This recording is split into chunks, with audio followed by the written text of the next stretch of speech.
my response to those poems, the juxtaposition of, an earthly paradise with the perils of adulthood and roles that we take on and that can just bend us against our will into something that is no longer recognizable. We want to be in touch with our feelings, our authentic self, to learn to recognize this doesn't feel so good. Am I forcing myself to do something because I see no alternative? This often happens when we find ourselves in roles. I was talking to my sister just the other day about the role of being a mother and the huge expectations. I told her about a poem I had read while I was working in my son's bookstore the other day. It was a poem by Baudelaire, the French Romantic poet. And in this poem, he talked about his mother being so sad and angry and worried and at her wit's end because her son had the soul of a poet.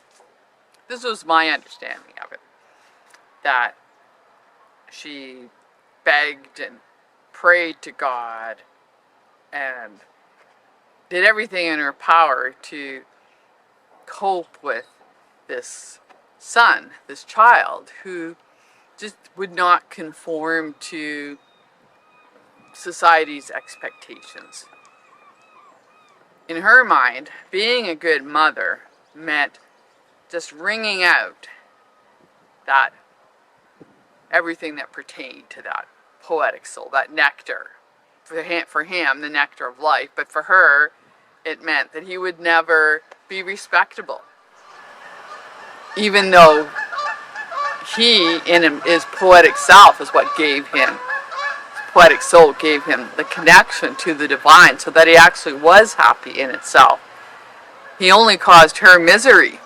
And of course, her misery was caused by the fact that she couldn't accept her son. So this dynamic, of course, plays itself out continuously. When I think about the role of the mother related to all the things in our society that we think should change. We can point to any number of social conditions and mindsets and beliefs that are, say, screwing things up. But how do those beliefs really get perpetuated? A lot of times, very often, generally, those beliefs are inculcated in childhood. And often, it's the mother, because, not so much anymore, of course, but originally, the mother was the one that had the largest care of the child. And so without any intention of doing her child harm, of course, the mother firmly and consistently and patiently and, wanting to do the best will, kind of keep some respect slapping her child into shape. It's their job. It's her job. Society expects her to produce offspring, produce a child, a member of society who's going to fit in. So consequently, we have many unpleasant, negative images, subversive images about mothers. Children who dream about witches. The witch is, in a way, is that the negative side of the maternal. On the one hand, we, as children, we love our mother so deeply. Well, children are born loving. We love our parents, both our parents, of course, and this with that instinctive, natural, deep, abiding love, regardless of how we're treated. We still have that love. It's just foundational to our being. But then there's this person who's always telling us, no, you can't do that, you shouldn't do that, that's not good for you, you'd better not do that. Depending on what generation you're born in, the conditions get more and more severe, or the punishment, thou shalt not, can be reinforced in church. And those feelings as a child that you might have of resentment, well, it's bad to resent your parent, your mother, it's bad to be angry. So things get squished down and you'll have dreams about witches. And so now we're mothers ourselves, actually grandmothers, and noticing how many things have changed quite a lot. And now there's this expectation as grandmothers that she says, you're supposed to be a super grandmother now. You've raised your kids, or you had a career, and now you're retired, and now you're supposed to be a super grandmother. You're expected to care for your grandchildren. It's expected. That's what a good grandmother does. Like, where do the ideas, why do we start believing that something is good or not? Or that something is to be expected of us, that if we do this and this and this, that we're being good? And particularly if the result of that belief, the result of that action isn't what we want. In this case, she was saying, that a lot of people who still have their children living at home and are looking after their grandchildren, and that's fine. That's a wonderful situation. And for a lot of cultures, that's the way it's always been, and it could be perfect if that's what you want. If you're happy with that, the story she was telling me, the women wear it. They were like pulling their hair out, and not if you have a particular belief system that doesn't serve you, that's making you unhappy, where you see the results of this. For example, I thought that I had to do this for my kids. I thought I had to be this.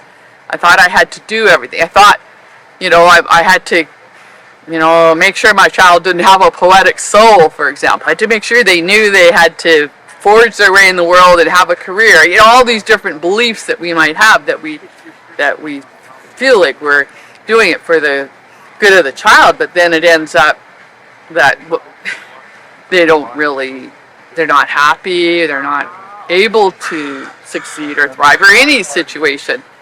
Then you have to think, well, what was the point of that belief system? I believed I was doing good. I believed I was doing the right thing, and it didn't turn out right. So, as humans, people, beings, I think this is the ability that we have to, at certain points in our life, and I find this was a good point in life. I'm nearing 70, so I'll have a lot to look back and reflect on. It's fun. A little digression here. My sisters and I, when we were visiting, there were three of us, and we were sitting on a bench in the rain in Fort Langley. They had their 2 ice cream cones, and I was sitting in the middle, and we were holding our umbrellas. Mine's up high because I was in the middle, and just talking about being this age. I said, this is great. I feel better. I feel stronger, healthier, mentally healthier, emotionally. I feel better than I've ever, which is great. That's amazing, isn't it? And then we're sitting there under our umbrellas in the rain and listening. There's a train going by. There's a train crossing there at Fort Langley. Here, listening to the train. Oh, that's interesting. And then I notice there's traffic going by. Oh, that's interesting. And then there's the oak trees over there in the park by the city hall. Like, oh, so much to watch and so much to see. And suddenly my sister, my youngest sister, sitting beside me says, I could just sit here forever and watch. And I said, yeah, me too. thinking, well, that's being this age. You're really comfortable to sit and watch and observe. So observing, it's fun to do, and it's great to apply those powers of observations to all aspects of our life and start to think, I believed this my whole entire life, but now there's all kinds of evidence that that's not true. Look at that. So you see these situations that things often, very, very often, are different from what you thought they would be. So our beliefs, it's fun to have flexible or kind of adaptive, it's like beliefs, to go, how do we peer around our belief systems?